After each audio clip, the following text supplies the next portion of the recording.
It is time to rethink what food for diabetics means. Registered dietitian Shannon Crocker joins us now with delicious ideas that everybody can enjoy. Good morning. Good morning, Annette. How are you this morning? Doing very well. So this is especially helpful for people who have maybe just been diagnosed as being diabetic. Oh, definitely. I think that there's probably a lot of worries. And so I'm here with some good news for sure.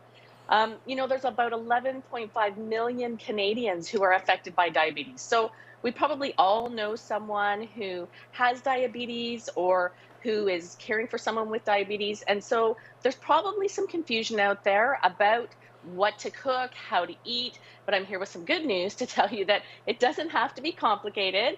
And really, it just means eating some healthy foods that are in the moderate amounts, the right amounts for you, and regular meals that are balanced throughout the day at regular meal times. And of course, it means that you need to see a registered dietitian to get the most optimized diet, the best foods for you in the right amounts.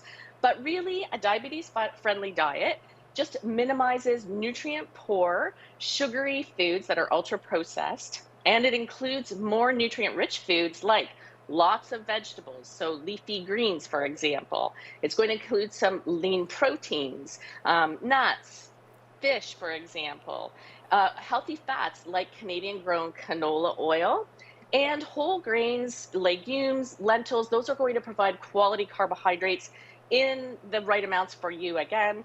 And so as you can see, really, it's just foods that I would recommend for everybody.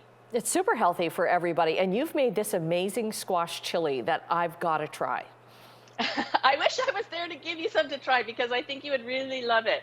And it does help to take the overwhelm out of cooking for someone with diabetes when you know that you don't have to cook multiple meals. So case in point, I've got this delicious butternut squash chili.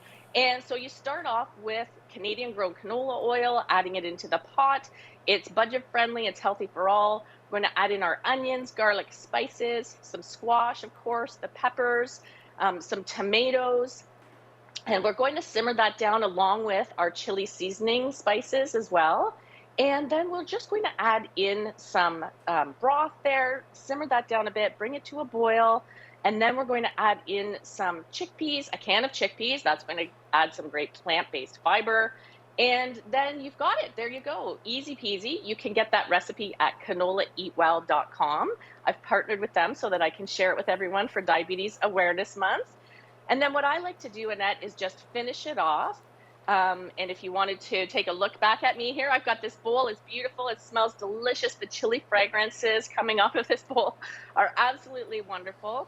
And I'm just going to top it off with some Greek yogurt. And this is plain Greek yogurt. It's just going to help to add some protein to balance out the meal.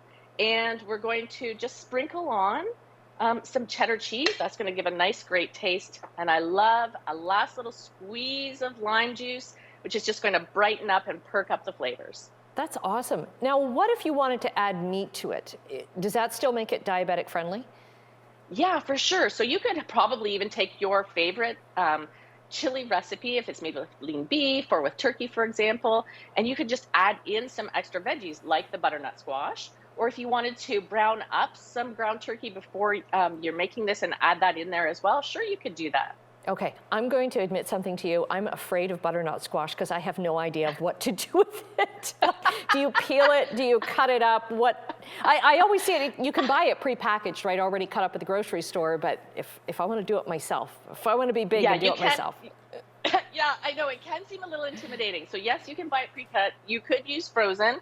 I'm just going to show you here with this butternut squash. So basically what you do is you would hold it towards you and then you would get a peeler and peel it towards you. So one of those Y peelers, you would just peel it towards you. And then once you've got it peeled, you can cut it in half and you can just like chop it up, or you can roast it whole like this, even just poke it with some with your fork, for example, or with a knife. And then you can actually roast a butternut squash whole if you're a little bit concerned about cutting it up. Oh, that's a good idea. And that's a really easy way of doing it, right? I always think of like doing that with acorn squash, but not with that kind of squash. So, okay, awesome. You have taught me a lot today. Well, you know what? I think it's really important being Diabetes Awareness Month, and really, truly, so many of us probably already know someone with diabetes, and great to help out. Okay, Shannon, we will get the information that's up on your website, up on our website at chch.com. Thanks so much. Thank you, Annette. Have a great day.